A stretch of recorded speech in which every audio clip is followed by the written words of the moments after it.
name's Emily Vinall and I am the Progress Coach and Wellbeing Coordinator at Burton in South Derbyshire College. I'm one of the safeguarding officers and I'm the lead for Looked After Children.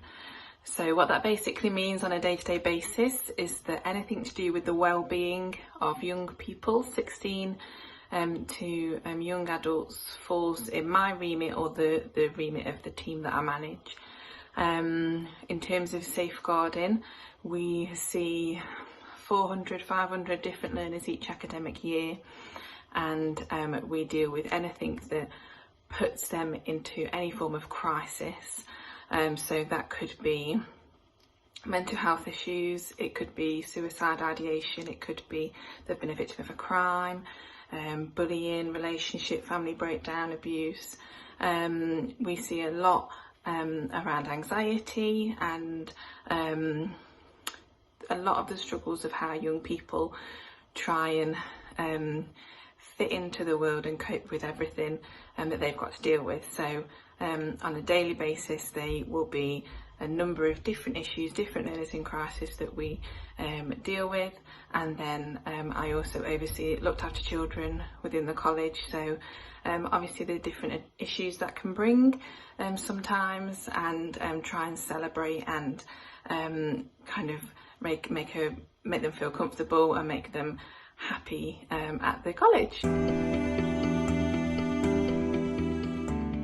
The biggest challenge for us this year from a college point of view and from a welfare point of view has obviously been going on to online learning and not having any kind of physical contact with learners. So how our work normally operates is a student will come into college, and whatever has happened, they will seek refuge, they will seek support, and they will come, or their friends will bring them, or a tutor will be concerned about their behaviour or their change in attitude, their appearance.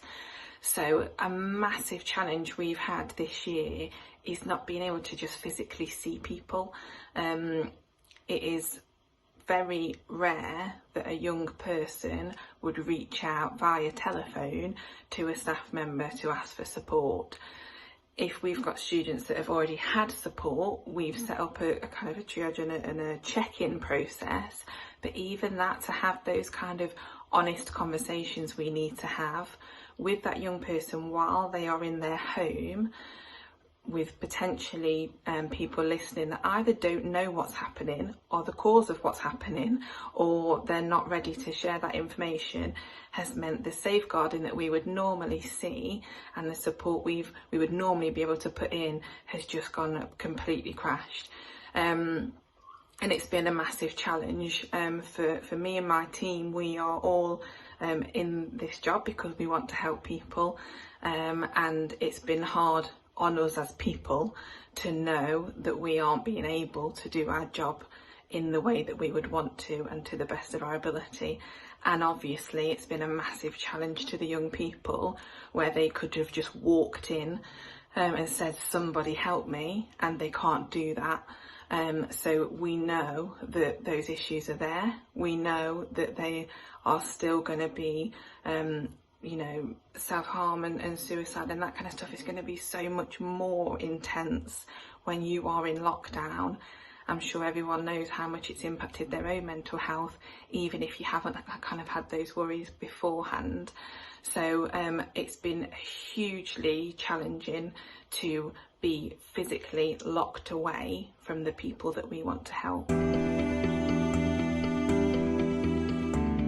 What has been really positive and really encouraging during the last few months of online learning and a kind of non-campus based approach is that we have been able to stay open for some of our most vulnerable students and children in the college nursery.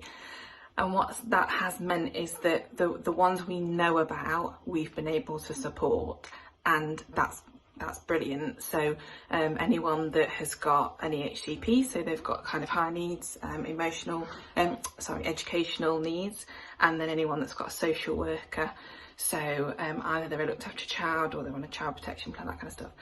We've been able to offer them sanctuary within the college.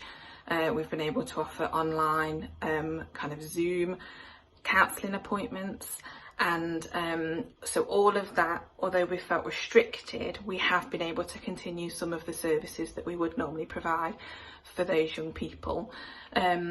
We have some staff that work in our college and other colleges, the counsellor for instance, and they've fed back actually how brilliant the college has been at the contact we've had with students. So some students have had daily, weekly calls. So we have been, I believe we've been really good at reacting to those scenarios and to those needs. And also it's been really encouraging to see how other professionals that we would normally deal with on a daily basis to support young people, how they've adapted, and how we've continued to communicate and to flag up issues that we've been concerned about. Obviously this is something that nobody planned, so for lots of support organisations, statutory services to suddenly also be in this scenario. So I've had lots of child protection meetings for looked after children over Microsoft Teams, where you've got a social worker in their premises, you know, me here, a looked after child or something in their foster placement, and we've just all done it and got on with it and tried to have as best an approach that we can. But it's been really encouraging that everyone has been really eager to make adaptations really quickly for the benefit of the young people. So 2 things that would be really good for you to pray over as a church for our college and our young people. The first one is just the uncertainty at the moment of what the next academic year is going to look like. So at this point in the year now, all the students have finished, they've either applied for progression and they know they're coming back in September, or we've got new students. And a big part of my role and the team's role is to help with those transitions.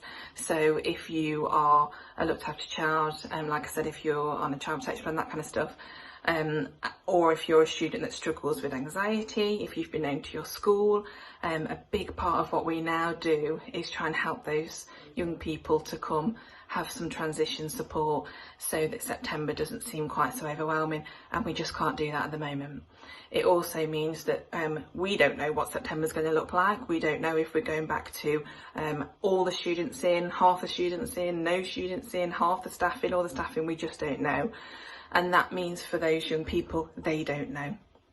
So when I've had some of the meetings that I've had over the last month, I can't even reassure young people as to what they're going to look like. So the impact on their mental health, the impact on the anxiety they're feeling, going into a new building, a new place, a new academic year, we will see our work skyrocket because the young people, they're feeling and what they need their support in is going to skyrocket. So prayers really for those young people that are sat at home terrified already of what September's going to mean for them, and just a real covering over the young people that start college in September, either that are returning or that are new. It's going to be really difficult for people to go back into a formal educational setting, back into classrooms, back into mixing with other people. There will be much more peer issues, which obviously we haven't had for the last few months. So my first point of prayer would be over those young people, and the second point will be over the staff. So I absolutely love my job. Anyone that talks to me about it knows how passionate I am, but it comes with its challenges, and I get to the point each academic year where I've sat through endless statements with the police when people have been assaulted, or you know, all the different nasty stuff I won't go into, but I get to the point each academic year where I just say, I can't do this anymore. I've got nothing left in me. I've got no strength. I've got no kind of emotional strength, I suppose, to do it. And each year I will reach out to my family, my church friends, and say, I need something, I need a boost to get me through. And it happens each year, and I do. And you know, each year I've gone through this kind of wobble, and that's where God reminds me that I'm doing it in his strength and I'm called to be here. and I just need a refreshing of him. So I really pray that over myself through the next year, because it is going to be more challenging, and also my team, the other safeguarding officers I work with, and the team of progress coaches I manage.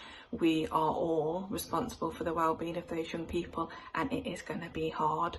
We are going to have people that turn up that have gone through horrendous things through lockdown in their own home, and we will be the people that they come and talk to, and we all, whatever their beliefs and faiths, we all need God's strength to get through that. So I really ask that you would pray over me, over my team, over the people that I work with, who are all responsible for the well-being of those young people, and that we will have the words to say, the wisdom, the peace, and that we will be able to be Jesus in that place to everybody.